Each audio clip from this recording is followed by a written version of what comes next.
When I was a housing case manager working with low-income families, there was a particular refugee family in my caseload with a 5th grade son who was struggling academically. The mother had an upcoming IEP meeting at the school, and she invited me to attend that meeting with her and her son. I will never forget walking into that room and watching her 5th grade son light up with the biggest smile as he saw all of his teachers, his principal, and his school counselor there. He waved to each of them and said hi, greeted them by name. And it was just so clear that these staff members at this school had created such a supportive environment where this student felt their care and their support in the midst of struggling as a low-income refugee student with learning disabilities. I believe a teacher for social justice is a teacher who can make each student feel cared for and valued in the classroom, empowered to face the oppression in their lives and work to tackle it and overcome it. I believe a teacher for social justice is someone who will encourage their students to be both bold and understanding. In order to be bold, students need to know that their perspectives and their voices are valued. In order to be understanding, students need to have a community of conscience, an environment where they respect each other and work collectively to increase their knowledge. Teaching for social justice means working with students to gain new skills, to be active community members and informed citizens. Teaching for racial justice requires a teacher to work with the diversity of students in the classroom in an equitable manner.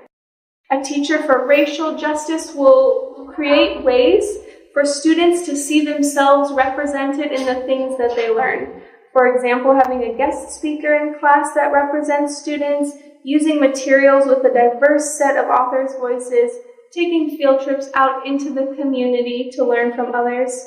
And I believe that teachers for social justice and racial justice also need to be able to create that space themselves, having the humility and the bravery to open up difficult conversations and be able to work through them with students. So I am Katarina Kruger, and I am here at Papua Hope School with my 2 coworkers. I will let them introduce themselves. Hi, my name is Sos, and I'm the Professional Development Advisor for this school. Thanks for having me, Kata. Yeah, thank you. And my name is Jacinda. I'm an administrator and counselor at Papua Hope School. Great, and so today we're looking at the question, what does it mean to be a teacher for social justice and or racial justice in today's political climate in the U.S. or in Papua? And draw on your own work with young people in schools or school-like settings to help frame your response. So I'll go ahead and start. To me, being a teacher of social justice means being aware of the oppression or different barriers that students in the classroom face, whether that's racial discrimination, learning disability, problems at home that you're not aware of necessarily, but just being as aware as possible of those barriers and working to support the student, make them feel comfortable in class, help them address those issues so that they can learn to the best of their abilities. Yeah, thank you. I think I agree with that. And basically not just being aware, but also as a teacher, we need to acknowledge that, and so we can work towards it.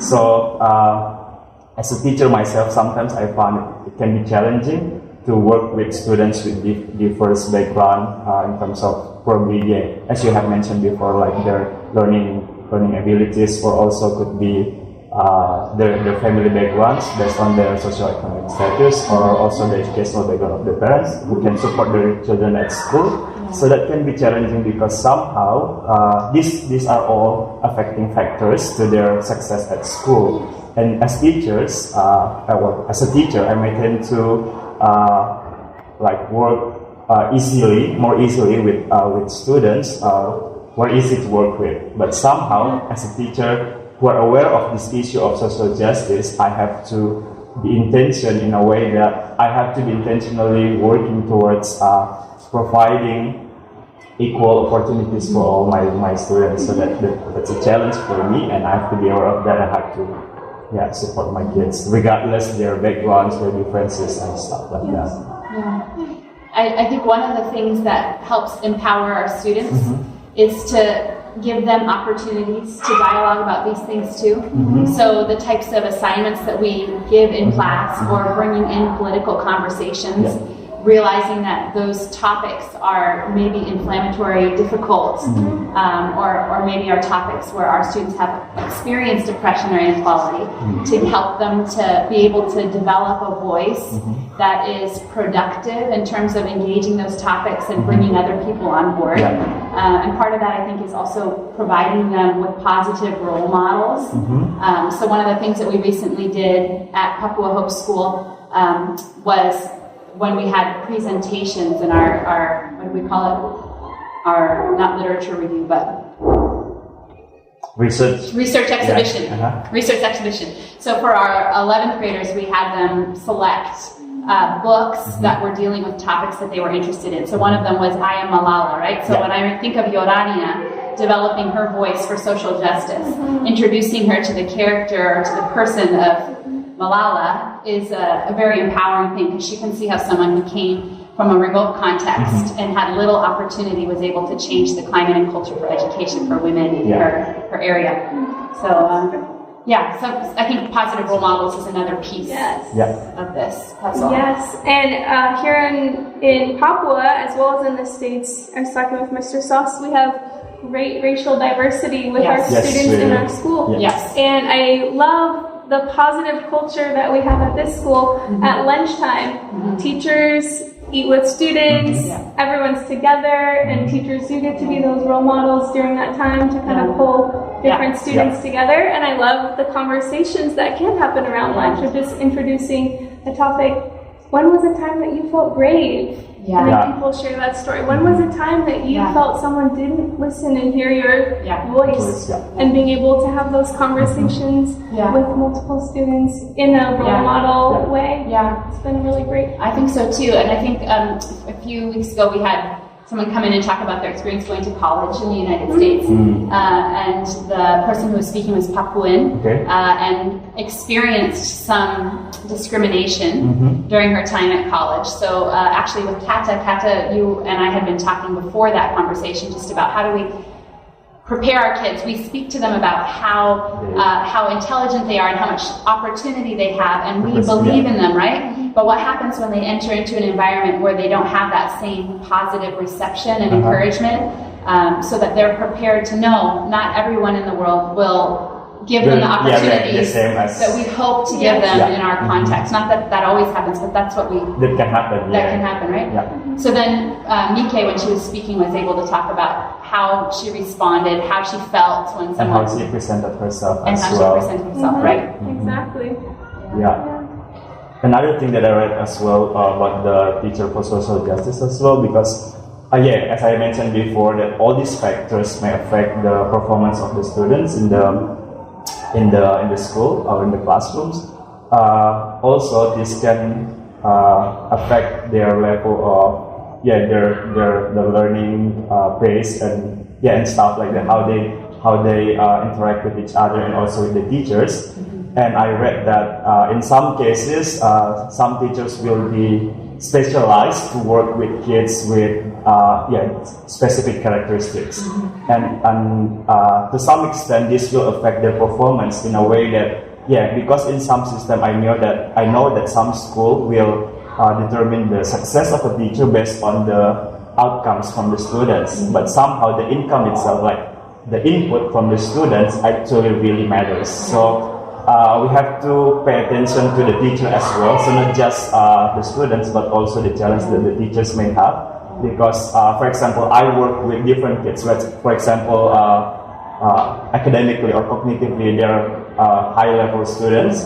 It would be easier for me to be successful based on that standard. But then, for my other peers, my other colleagues who will work with students who are more challenging academically, and then based on the standard, they may be seen like as unsuccessful or as a failure. So that's also what we need to address as a school. Well, this doesn't happen here. This doesn't happen here in our school, but it does happen in different contexts as well. So we need to bear that. To understand the factors that that impact the grading of the students. Yeah, I think that's true. I think another piece of all of this is for us as teachers and administrators to be aware of our own racial journey, right? And our own experience with our race.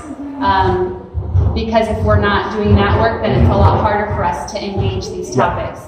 So I know for me, one of the things that I wrestle with, because here in Papua there's a very strong freedom movement where Papuan students are more likely to identify as Papuan and not Indonesian, right? And as an Indonesian school, but dialoguing in this very sort of hot political climate, I, as a white teacher, often feel like I'm trying to figure out my role in this. And I think that as I understand my whiteness and my privilege and my difference of experience, I am able to more clearly see how I can engage these topics. One of the things that I think about often is, who am I to raise up these topics when I'm not someone who's experienced it myself? On the other hand, these I think are important topics for us to be discussing. So I have found that when I am brave enough to humbly enter in and raise up some of those conversations while also realizing I'm not the authority, and in fact I can't speak from the same experience that even our students can speak from, but that doesn't mean I should be silent about the topics too.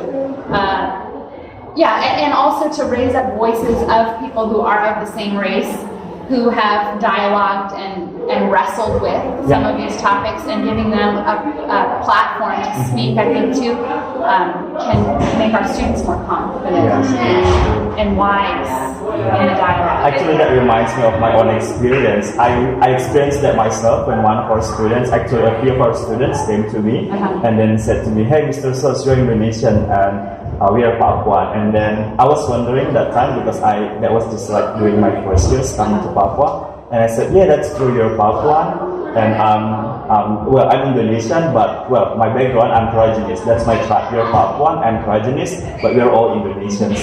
But then they still insisted that no, sorry, you're Indonesian, you're Papuan. So that's somehow it's. Well, my reaction to that was, well, I might be biased in this situation because I have my own political views and the students as well. But I think it's good to respect others' views as well and let them share their views or their perspectives about stuff like that, so that they can be heard. They feel that they're here, and then we respect their perspective as well. Yeah, I think it's so important for students to see themselves reflected in who's teaching them, in the things they're learning, in the voices that they're hearing. So I think that's one of the tools that a teacher for social justice can really work on, is making sure they're finding ways for their students to see themselves reflected somehow in the classroom. I think that's true, and also not shying away from the topic when we are racially That's true. at the same time. Thank you both so much for participating. Great.